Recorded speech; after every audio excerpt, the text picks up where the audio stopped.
The cold was a thief.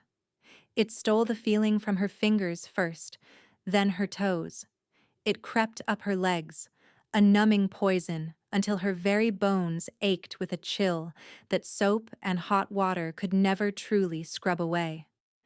Alara had been born to the cold, raised in it, but she had never learned to endure it. It was a constant, unwelcome companion in the Bitterfang pack, a reminder of her place at the very bottom of everything. She was an omega, less than nothing, a whisper in the halls where alphas roared. Her existence was a series of chores performed in the gray hours of dawn and the deep shadows of night. Scrubbing floors until her knuckles were raw, hauling water that froze in the bucket, mending clothes for wolves who would not meet her eyes. They saw the mark on her wrist, a faint, silvery brand of a broken fang, the sigil of a worthless bloodline, and they saw all they needed to see. But the cold in her heart was the worst. That was a frost laid down by years of silence, of being invisible, of knowing she was a burden tolerated only for the work her hands could do. Tonight, the cold had a sound. It was the ragged, wet rattle of a pup's breath. His name was Fen. He was small, all ribs and oversized paws, with a coat the color of ash. He'd been sick for weeks, a wasting cough that stole his strength and left him shivering even by the hearth. The pack healers had tried herbs and poultices, but the sickness clung to him like burrs to a pelt. Alpha Vorlag had made his decree that evening. His voice, sharp and brutal as splintered ice, had cut through the relative warmth of the great hall. The pup is a weakness, a drain on our resources. The winter will be long, and we carry no dead weight. Alara's stomach had clenched into a tight, frozen knot. She knew what those words meant. Leave it in the snow, Vorlag had commanded, his gaze sweeping the room, daring anyone to object. The forest will claim what is hers. It is the old way. It is the strong way. No one spoke. To argue with the alpha was to invite a beating, or worse. Alara had lowered her head, her long, dark hair falling like a curtain to hide her face, but she had seen the mother's silent tears. She had seen the other wolves turn away, their faces hard masks of acceptance. Strength was the only currency in the Bitterfang pack. Mercy was a debt no one could afford. Now, hours later, the great hall was quiet, filled only with the snores of sleeping wolves and the crackle of the dying fire. Alara moved like a ghost, her bare feet silent on the cold stone. She clutched a worn wool blanket to her chest, her heart a frantic drum against her ribs. She found him where they had left him, curled in a miserable ball in a small alcove by the main doors, already exposed to the biting drafts that snaked under the heavy wood. Fen didn't even lift his head when she knelt beside him. His breathing was a faint, painful whisper of air. He was so cold. His small body was a block of ice, the life inside him a flickering candle flame about to be snuffed out. Rage, a feeling so foreign it burned, warred with the fear in her gut. How could they? How could they discard a life so easily?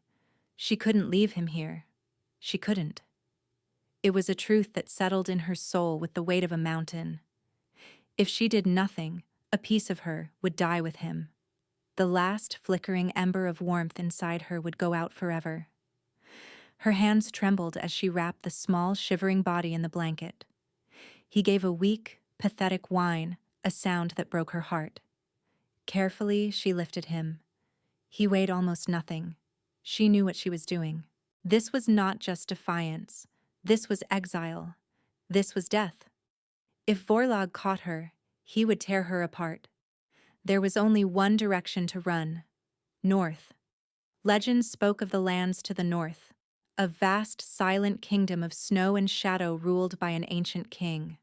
They called him the Silent King, the Winter Alpha, a being of immense power who tolerated no pack law but his own. His borders were said to be absolute. To cross them was to surrender your old life, your old loyalties. You became his. It was a child's scary story, a tale told to keep pups from wandering too far. But it was also her only hope. Slipping out a side door used for servants, the wind hit her like a physical blow. It tore the breath from her lungs and sliced at her exposed skin with invisible claws. Snow was falling, thick and heavy, a swirling white curtain that erased the world. She had only a thin tunic and worn leggings. It wouldn't be enough. It didn't matter. She clutched the precious bundle to her chest and plunged into the blizzard. "I have you," she whispered into the blanket, her own words snatched away by the gale. "I have you." The first mile was agony. The snow was deep, reaching her knees, and every step was a battle. The cold sank its teeth into her, deeper now, a vicious, gnawing pain. The pup in her arms was a fragile weight, a constant reminder of the stakes. She could feel his faint, shuddering breaths against her chest. He was still alive. That was all that mattered. Her world shrank to the next step, and the next. The forest was a maze of skeletal trees and howling wind. She couldn't see more than a few feet ahead, navigating by instinct, by the desperate hope that north was still north. Her lungs burned, her muscles screamed. The brand on her wrist seemed to ache with a phantom cold, a mark of her inherent failure. She fell. The snow cushioned her, but the impact jarred the pup, who let out a thin cry of pain. Panic seized her. She scrambled up, brushing the snow from the blanket, whispering frantic apologies. "I'm sorry, I'm so sorry. Just a little longer." How many miles had it been? 3? 4? It felt like a lifetime. She thought of Vorlag. He would be sleeping soundly in his warm furs, dreaming of strength and power, never giving a second thought to the small life he had condemned. The injustice of it was a bitter pill in her throat. The pup's shivering began to lessen. At first, she thought it was a good sign, a miracle. Then, a more terrible understanding dawned. He wasn't getting warmer. He was stopping. The last of his energy was gone. His body was shutting down. A sob tore from her chest, freezing on her lips. "No, no, you can't." She began to run, stumbling through the drifts, her own body screaming in protest. She had no strength left, but she ran anyway, fueled by a desperate, maternal fury. She would not let this little life be extinguished by the cold indifference of the world. 10 miles. The old hunters said it was 10 miles to the stone markers, the border of the Silent King's domain. It was an impossible distance, a journey for a well-fed, well-clothed warrior, not a half-starved Omega in rags. Her vision started to blur at the edges. Black spots danced in the white haze. She was so tired. It would be so easy to just lie down, to let the snow cover her, to sleep. It would be warm, they said. A final, deceptive warmth before the end. But the small, still weight in her arms was her anchor. She could not fail him. She saw it then, a darker shape in the swirling snow. A pillar of black stone, half buried in a drift, carved with a symbol she did not recognize. A snarling wolf's head crowned with jagged peaks of ice. The border. She had made it. Relief washed over her in a dizzying wave, so potent it buckled her knees. She collapsed at the foot of the stone marker, her legs giving out completely. She curled her body around the pup, trying to offer him the last of her fading warmth. "We're here," she gasped, her voice hoarse. "We're safe." But the pup did not stir. His breathing had stopped. She felt it then. A shift in the air. The howling of the wind seemed to quiet, replaced by a profound, unnerving silence. The snow itself seemed to hesitate in its descent. A presence. Massive, ancient, and colder than the blizzard itself. A shadow detached itself from the gloom. It was a wolf, larger than any she had ever seen. Its fur was the color of midnight, its shoulders broad and powerful enough to shatter trees. But it was the eyes that held her captive. They glowed with a faint silver light, like twin moons in a dark sky. They held no heat, only an unnerving, absolute stillness. This was not a common wolf. This was power. This was a king. Fear, sharp and primal, pierced through her exhaustion. She tried to scramble back, to shield the pup, but her limbs would not obey. She could only watch as the great beast padded toward her, its paws making no sound on the fresh snow. It stopped a few feet away, its silver gaze sweeping over her, taking in her tattered clothes, her frozen skin, the still bundle in her arms. It lowered its massive head and sniffed at the blanket. A low sound rumbled in its chest, not a growl of aggression, but something deeper, more complex. Then, in a movement that was both seamless and impossible, the wolf dissolved. The air shimmered, and where the beast had stood, a man now stood. He was as immense as the wolf had been. Tall, broad-shouldered, wrapped in dark, heavy furs. His hair was long and black as a raven's wing, dusted with snow. His face was harsh, carved from stone and winter, beautiful in the way that glaciers were beautiful, cold, merciless, and capable of crushing everything in their path. And his eyes? They were the same, silver, glowing faintly, holding the wisdom and sorrow of centuries. The Alpha King, Kyle. He radiated a cold that had nothing to do with the weather.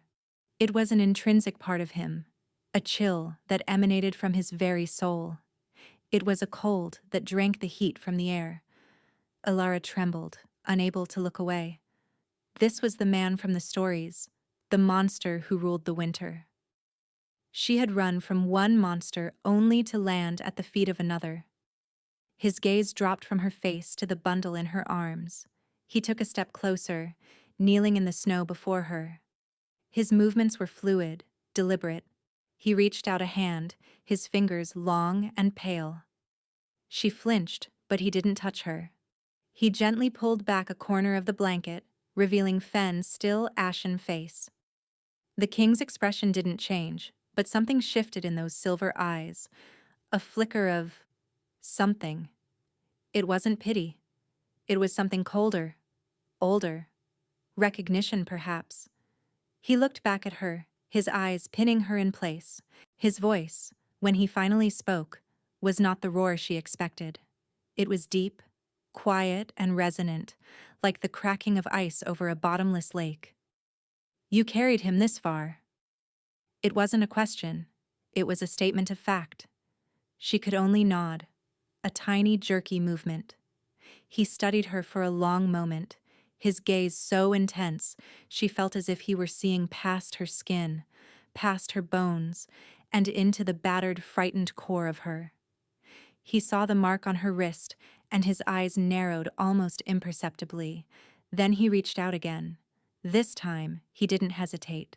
He gently scooped the pup, blanket and all, into one of his large hands. Then, with an ease that belied her weight, he slipped his other arm beneath her, lifting her from the snow as if she were nothing more than a child. The shock of it stole her breath. His body was a wall of muscle and fur, but the cold was shocking. It was like being pressed against a block of solid ice. It was an ancient, deep-seated cold that seemed to radiate from his very heart. Yet somehow, his hold was the gentlest thing she had ever known. Her head fell against his chest, her last reserves of strength gone. The world began to spin, the swirling snow and the dark trees melting into a single gray blur. The last thing she saw before consciousness faded was his face, his silver eyes looking down at her, unreadable. The last thing she heard was his voice, a quiet rumble against her ear, speaking a single possessive word. Mine. She woke to warmth. It was a disorienting sensation. For so long, warmth had been a fleeting, temporary thing. A few moments huddled by a fire, a thin broth that cooled too quickly. This was different. This was a deep, pervasive heat that soaked into her skin, thawed her frozen muscles, and seeped all the way into her bones. She was lying in a bed, a real bed, with thick fur blankets and a soft mattress that felt like a cloud. A massive stone fireplace dominated one wall of the room, a roaring fire casting dancing golden light across the dark wood and heavy tapestries. The air smelled of pine and wood smoke and something else, something clean and sharp, like winter air without the bite. Panic fluttered in her chest. She sat up, the furs pooling around her waist. She was wearing a simple, soft linen shift, not her own ragged tunic. Her clothes were gone. Her skin was clean. Someone had tended to her. Fen. The memory crashed back into her. The blizzard, the border, the giant wolf, the cold king. She threw the blankets aside, her heart pounding. The pup. Was he? She saw him then. On a small pallet of furs near the hearth, a woman with silver-streaked hair was gently rubbing a warm, fragrant oil onto the pup's chest. Fen was breathing, not the ragged, wet rattle from before, but a slow, steady rhythm. His eyes were closed, but he was alive. The woman looked up and gave Alara a small, reassuring smile. He is a fighter, this one. The king's healers are the best in the north. The king, Kyle. He had brought them here. He had saved them. Alara swung her legs out of bed, her feet sinking into a thick fur rug on the floor. Thank you. Rest, the woman said, her voice kind. You have earned it. Food is on the table when you are ready. She was so hungry she felt hollow. A tray on a small wooden table held a bowl of steaming stew, a hunk of dark bread, and a pitcher of water. She ate like a starved animal, barely tasting it, the simple act of filling her stomach an almost overwhelming pleasure. For days, she existed in that warm, quiet room. The healer, whose name was Lyra, came and went, tending to Fen and ensuring Alara ate. The pup grew stronger each day. His cough faded, his breathing eased, and he began to take small sips of broth from a bowl. Alara spent hours just watching him, her heart filled with a fierce, protective love that felt like the only real thing she owned. But of the king, she saw nothing. The castle was vast and silent, and she was a prisoner in this comfortable cage. She was grateful, but she was also terrified. What did he want from her? Why had he saved them? Omegas were not saved. They were used and discarded. On the fourth night, he came. There was no knock, no warning. The heavy wooden door simply swung open, and he was there, filling the frame. He was dressed in simple black trousers and a tunic, without the heavy furs he'd worn in the storm. It made him seem less like a king and more like a predator in his own domain. The firelight flickered across the harsh planes of his face, making shadows dance in the hollows of his cheeks. He still radiated that unnatural cold, a palpable aura that lowered the temperature of the room by several degrees. Alara scrambled to her feet, her heart leaping into her throat. She instinctively moved to stand between him and the sleeping pup. He stopped in the center of the room, his silver eyes fixing on her. He said nothing, simply watched her, his stillness more intimidating than any threat. She forced herself to speak, her voice a timid whisper. Your Majesty, thank you for saving him, for saving us. I did not do it for you, he said, his voice as quiet and cold as it had been in the snow. You crossed my border. The pup was on my land. By the old law, you both belong to me now. My property is not permitted to die of neglect. Property. The word hit her like a slap. Of course. That's all she was. All she had ever been. She had traded one master for another. The hope that had begun to kindle in her chest turned to ash. She lowered her eyes, staring at the floor. I understand. Do you? He asked. The question was soft, but it carried an edge. He took a step closer. The chill intensified. Your pack cast you out. They left a pup to freeze. They follow a law of calculated, foolish cruelty. My law is simpler.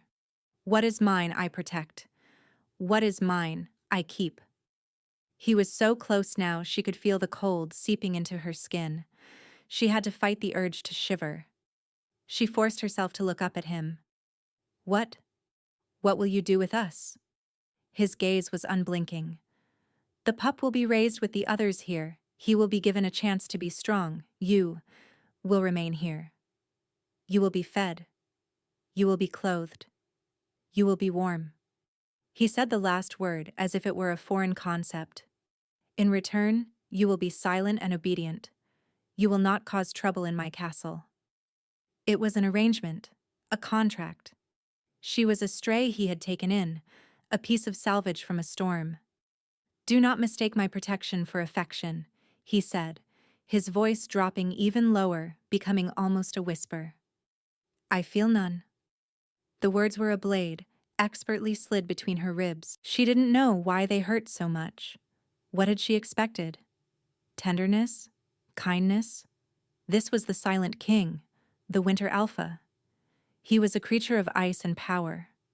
Affection was a summer word. She nodded, unable to speak. He seemed to accept her silent acquiescence. His gaze drifted to the pup, and for a fleeting moment, that unreadable emotion crossed his face again. A flicker of something that looked almost like longing. Then it was gone. His face once again an impassive mask. Without another word, he turned and left, closing the door softly behind him. The room instantly felt warmer, but Alara found herself shivering uncontrollably. His visits became a nightly ritual. He would appear at the same time, a silent, cold shadow standing in her room for long, unnerving minutes. He rarely spoke. He would simply watch her, his silver eyes following her as she tended to fen or sat by the fire. She tried to make herself small, invisible, but she could always feel his gaze on her, heavy as a winter cloak. She began to notice things. The way his hands were always clenched into loose fists, as if holding something back. The faint lines of exhaustion etched around his eyes. The profound, crushing loneliness that seemed to cling to him like his ever-present cold. He was the most powerful man she had ever met, and he seemed utterly, completely alone. One evening, she was mending the small tear in Fen's blanket, her fingers clumsy with the needle. The king was watching her from his usual spot near the door. The silence stretched, thick and heavy. Why? She asked, the word escaping before she could stop it. His silver eyes narrowed. Why what? Why did you save us? Not the law? The real reason. He was silent for so long she thought he wouldn't answer. In the heart of the blizzard, he finally said, his voice a low murmur. Amidst all that wind and ice, you were the only thing that felt warm. He spoke the words as if confessing a strange, inexplicable phenomenon. Before she could process this, he was gone. The boundary was clear. He was her keeper, she, his ward. A cold, sterile arrangement. But intimacy crept in through the cracks. He left a thick, fur-lined cloak on the chair one night without a word. She found a tear in the sleeve of his tunic the next evening, and, her heart hammering, she took her needle and mended it while he watched, his face unreadable. He never touched her. But she felt his presence as a constant pressure, a gravitational pull. She was beginning to see past the mask of the cold king to the broken man beneath, and she feared, with a terror that was thrilling and new, that he was beginning to see past the damaged Omega to the woman she might have been. The wall between them was a sheet of ice, and every day she could feel it getting thinner. Weeks turned into a month, then 2. The snows began to recede, and the first hints of a northern spring touched the land. Fen was no longer a sickly pup. He was a whirlwind of ash-colored fur, strong and healthy, his playful yips echoing in the stone halls. He adored Alara, but he was also strangely drawn to the king. Whenever Kale entered the room, Fen would approach him cautiously, tail wagging, and sit by his feet, seemingly unbothered by the aura of cold. Kale never acknowledged the pup, not with a touch or a word, but Alara saw the way his eyes would soften for a fraction of a second when he looked at the young wolf. Alara herself was changing. The food and warmth had brought a healthy color to her cheeks. The constant fear she had lived with for so long was receding, replaced by a tentative sense of safety. She was still his property, a stray he had claimed, but his castle felt more like a sanctuary than a prison. She was sitting by the window one afternoon, watching Fen chase a butterfly in the courtyard, when Lyra entered the room. The healer's face was grim. "What is it?" Alara asked, a knot of dread tightening in her stomach. "Scouts from the southern border?" Lyra said, her voice low. "A war party has been sighted. From the Bitterfang pack." Alara's blood ran cold. "Vorlag." "They carry the Alpha's banner," Lyra continued. "They are demanding an audience with the king. They say they have come to reclaim stolen property." The words hung in the air. Stolen property. Her. And Fen. Fear, the familiar, sickening companion of her old life, came rushing back. She had been foolish to think she could escape. The past always had a way of finding you. Kale came to her room that night, but this time he did not linger by the door. He walked to the window, staring out into the twilight. The cold coming off him was more intense than ever, sharp and dangerous. "He is at my border," Kale said, his voice flat. "Vorlag. He demands you be returned to him." Alara's hands trembled. "He will kill the pup. And me." She didn't need to finish the sentence. "He will not have you," Kale stated. It was a simple declaration of fact, absolute and final. "You are under my protection." "But I'm just an Omega," she whispered, the old self-doubt clawing at her. "I'm worthless. Why would you risk a conflict with another pack for me?" He turned from the window to face her, and his silver eyes burned with an intensity that made her breath catch. "Because you are mine." The next day, he met Vorlag at the border. Alara watched from a high parapet of the castle, a speck in the distance. Kale stood alone before the stone marker, a silent, imposing figure in his dark furs. Vorlag was not alone. He had a dozen of his largest, most brutal warriors with him. Even from this distance, she could see Vorlag's arrogance. He was posturing, gesturing, his voice a faint, angry buzz carried on the wind. Kale remained perfectly still, a statue of ice and iron. Later, Lyra told her what was said. Vorlag had demanded her return, citing pack law. He called her a thief and a runaway, a flawed Omega who had stolen a valuable pack asset. Kale's reply had been simple. "She belongs to my lands now." Vorlag had laughed, a cruel barking sound. He mocked Kale, calling him a lonely old king who collected strays. Then his tone had turned venomous. He had revealed the secret she never knew. "You don't even know what she is, do you?" Vorlag had spat. "Her bloodline is cursed. They were healers once, pathetic creatures who thought mending was more important than fighting. My ancestors bred that weakness out of them, marked them for what they are. Worthless. She carries a dormant filth in her veins. She is a contagion." A line of healers. The words made no sense. Her family had always been Omegas, as far back as anyone could remember. The Broken Fang brand was their legacy. When Kale had still refused to hand her over, Vorlag had issued a formal challenge. Not a duel for her, but a challenge for the border itself. A ritual combat. If Vorlag won, a strip of Kale's southern territory would be ceded to the Bitterfangs. It was a political trap designed to force Kale's hand. To refuse would show weakness. To accept was to risk his land for a mere Omega. Kale had accepted without hesitation. The combat was set for the following day. The castle was tense, the air thick with unspoken anxiety. Kale's warriors were grim-faced and silent. No one questioned their king's decision, but Alara could feel their unease. All this, for her. That night, Kale did not come to her room. She found herself pacing, her heart a frantic bird beating against the cage of her ribs. She felt a desperate need to see him, to say something. She didn't know what. She found him in the armory, sharpening a massive, unadorned sword. The rasp of steel on whetstone was the only sound in the torchlit room. He didn't look up as she entered. "You should not be here," he said, his voice low. "You shouldn't be doing this," she countered, her own voice stronger than she expected. "Risking your land. For me." He finally stopped, lifting the blade to inspect the edge. "He insulted my honor and challenged my border. You are merely the excuse."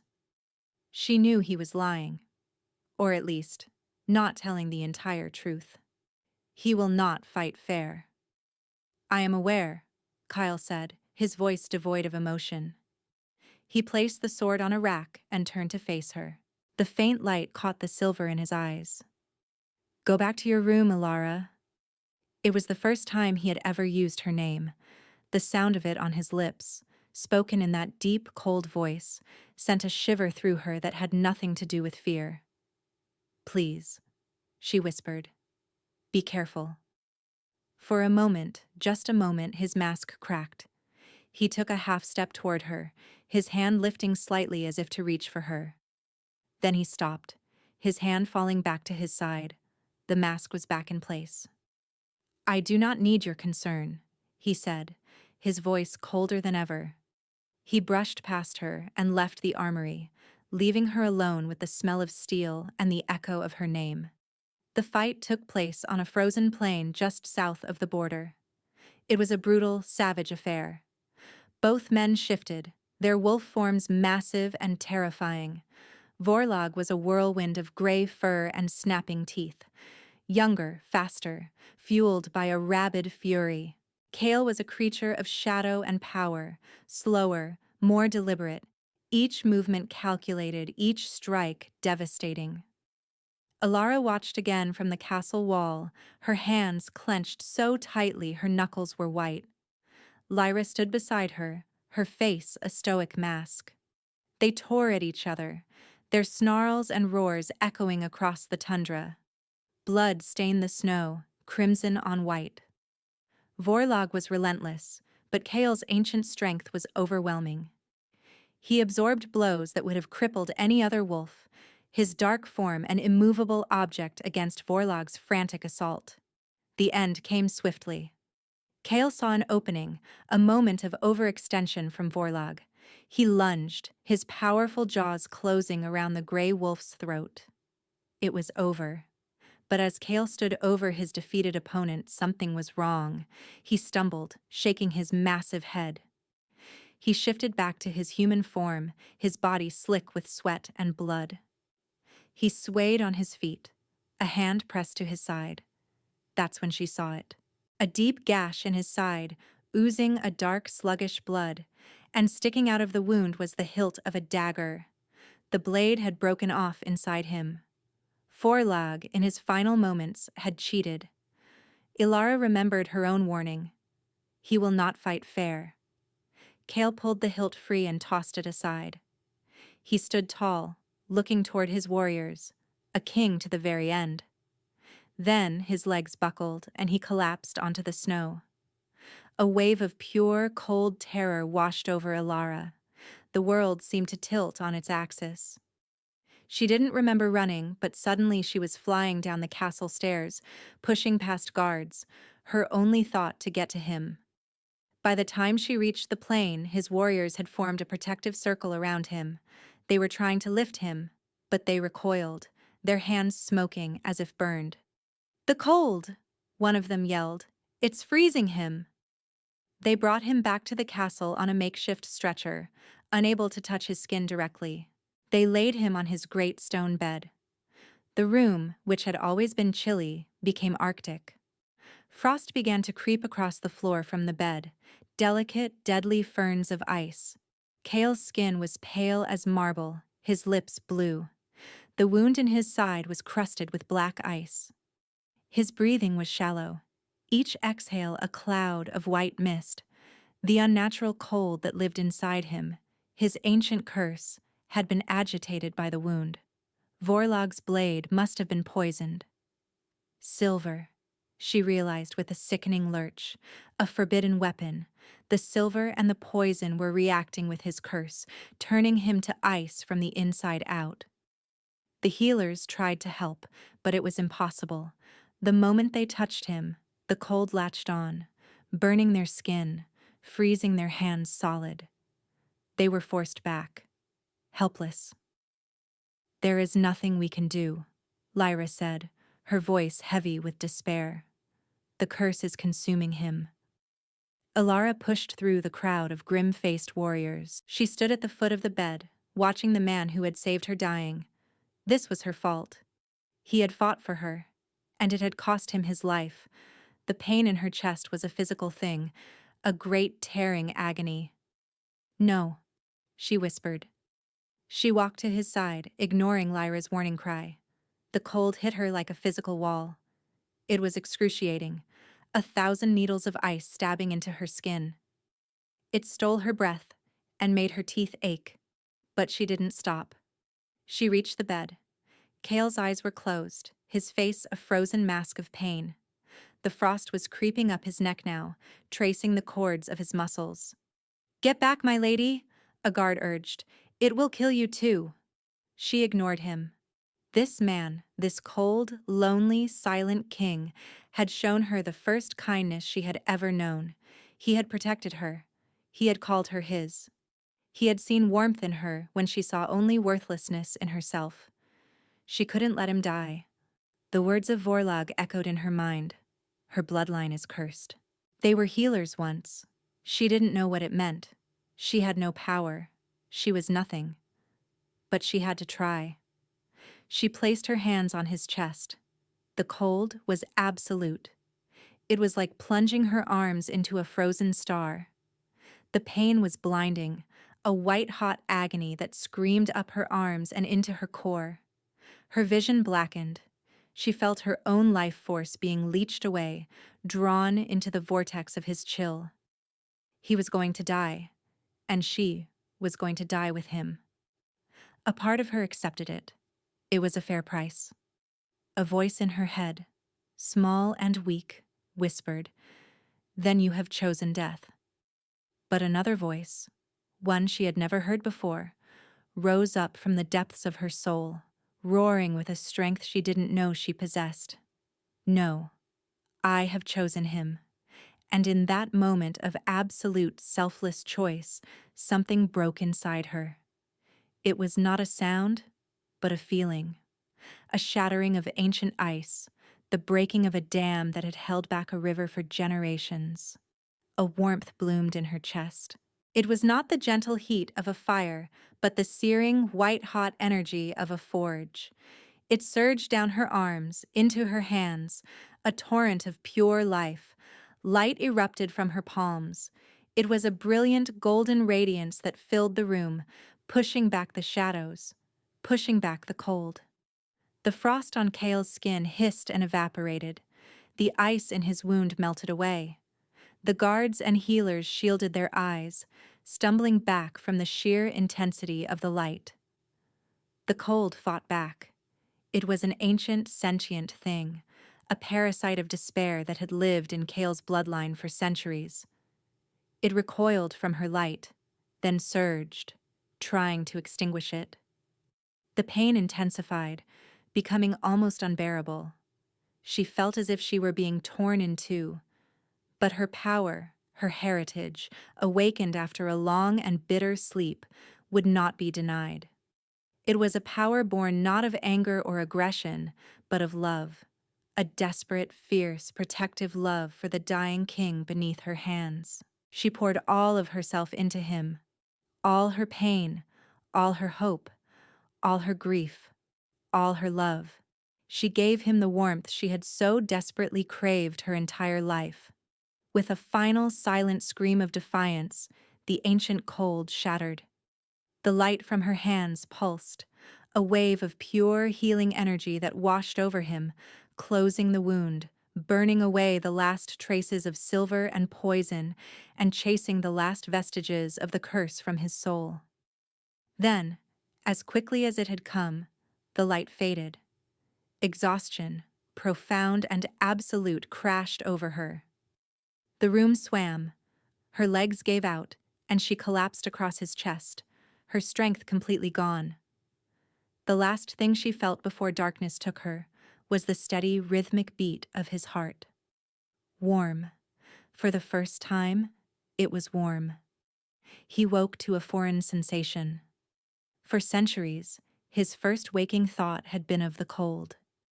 It was his constant companion, a gnawing chill in his bones that no fire could touch.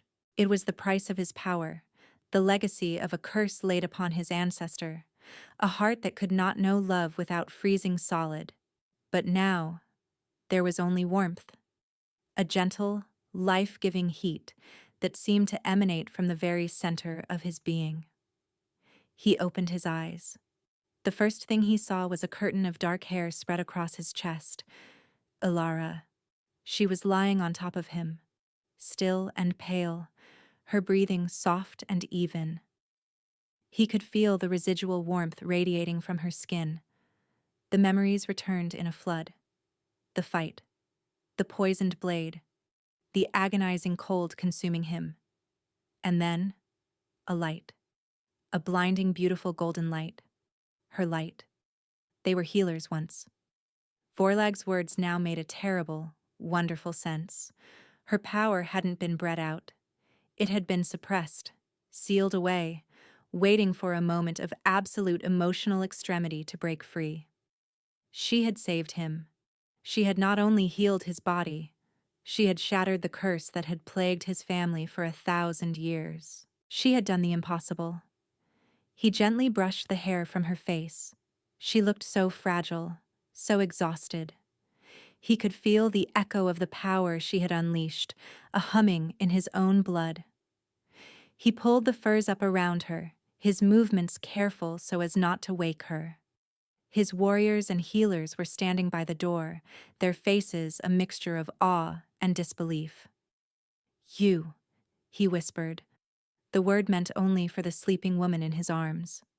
He had known she was special from the moment he saw her, a flicker of warmth in a world of ice. He had thought it was a metaphor. He hadn't realized it was a literal truth. He had told her his protection was not affection. He had never been more wrong in his long, lonely life. He had built walls of ice around his heart to keep the curse at bay, to keep himself from feeling, from caring. But she hadn't stormed his walls. She had simply stood outside them, radiating a quiet, gentle warmth, until they had melted all on their own. Her eyelids fluttered open. Her eyes, the color of warm earth, found his. Confusion clouded her face, then memory, then fear. She started to pull away, a flush of embarrassment on her cheeks. "I'm sorry, He tightened his arm around her, holding her in place. "Don't," he said, his voice rough with emotion. "Don't apologize." He reached up, his hand cupping her cheek. His skin, for the first time in his memory, was warm to the touch. She leaned into his palm, a small, unconscious gesture that made his heart ache. "I was wrong," he said, his silver eyes holding hers. "Everything I told you, it was a lie I told myself. My protection, it is affection. It always was." Tears welled in her eyes, spilling down her cheeks. "I thought you were going to die." "You saved me," he said simply. "You broke the curse." "I don't know how," she whispered. I couldn't let you go." "That's how," he said, his thumb stroking her cheek. "That has always been the only way." He pulled her closer until her face was just inches from his. The loneliness of centuries was gone, replaced by a feeling so powerful, so overwhelming, he had no name for it. It was more than gratitude, more than desire. "Vorlag called you a contagion," he murmured, his voice thick. He was right. "You are. You have infected me with hope." He closed the distance between them and kissed her. It was not a kiss of passion or demand, but one of reverence. It was a promise, a thank you, a beginning. She tasted of tears and resilience and the faint, lingering scent of ozone from the power she'd wielded. When he finally pulled back, he rested his forehead against hers, breathing her in. From this day forward, he declared, his voice ringing with the quiet authority of a king making a decree that would change the world, you are not my ward. You are not my property. You are my queen. The words hung in the air, a pronouncement that was both a shock and an inevitability. He saw the doubt in her eyes, the ingrained worthlessness she still carried. I am an Omega, she whispered, the old lie trying to reassert itself. You are the sun that melts the winter, he countered, his voice absolute. And this is your kingdom. He sat up, pulling her with him. He looked at the stunned faces of his people gathered at the door. Hear me, the curse is broken. The long winter of my house is over, all because of her. Kneel before your queen.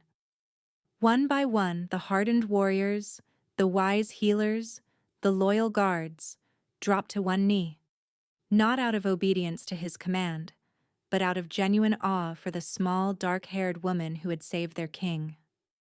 Alara looked at their bowed heads, then back at Kyle. She saw the truth in his eyes. He wasn't just giving her a title, he was giving her what she had given him. A home, a place to belong. He was confirming what he had seen in her from the very beginning. The last of her self-doubt finally broke, washed away by the tide of his belief in her. She was not worthless. She was not a mistake. She was a queen. Months later, true spring had finally conquered the north. The snows had melted, revealing a land green and teeming with life. The castle, once a place of silent, chilly halls, was now filled with warmth and laughter. Alara, the Sun Queen, they called her. Her healing touch had brought a new vitality to the kingdom. The castle gardens bloomed with impossible vigor. The people, who had lived for so long under the shadow of their king's curse, seemed to have thawed along with him. Fen, now a strong and lanky young wolf, was her constant shadow, a living symbol of her journey from the desperate Omega to the beloved queen. Vorlog's pack, leaderless and broken after his death, had sent emissaries begging to be absorbed into Kale's kingdom. Kale had agreed, with one condition. Every single wolf of the Bitterfang pack, from the highest-ranking warrior to the lowest servant, had to travel to the castle and personally swear their fealty to Queen Alara. She had stood on the dais in the great hall, Kale at her side, and watched as the wolves who had once scorned her, ignored her, and abused her, knelt at her feet. She saw the shock and shame on their faces as they looked up at the Omega they had cast out, now their queen. She felt no triumph, only a quiet, sad sense of justice. She accepted their oaths with a grace that cemented their loyalty more than any threat could have. That evening, she and Kale stood on a high balcony, watching the last rays of the sun paint the sky in hues of orange and purple. A warm breeze, a novelty in these lands, stirred her hair. Kale came up behind her, wrapping his arms around her waist and pulling her back against his chest. His touch was a constant, comforting warmth, a perfect match for her own. "Are you happy?" he asked, his voice a low rumble against her ear. She leaned her head back against his shoulder, covering his hands with her own. "I don't think I knew what happy was before this." She watched Fen chasing fireflies on the lawn below, a picture of pure, unburdened joy. "You gave me a home." "No," he corrected softly. "You are my home." He had rescued her from the snow, but she had rescued him from a prison of ice 1,000 years old. They were two halves of a whole, winter and summer, darkness and light, perfectly balanced. The world had tried to break them both, to discard them as flawed and worthless. But together, they had remade the world in their own image, a kingdom built not on brutal strength, but on a love that was strong enough to melt the longest winter.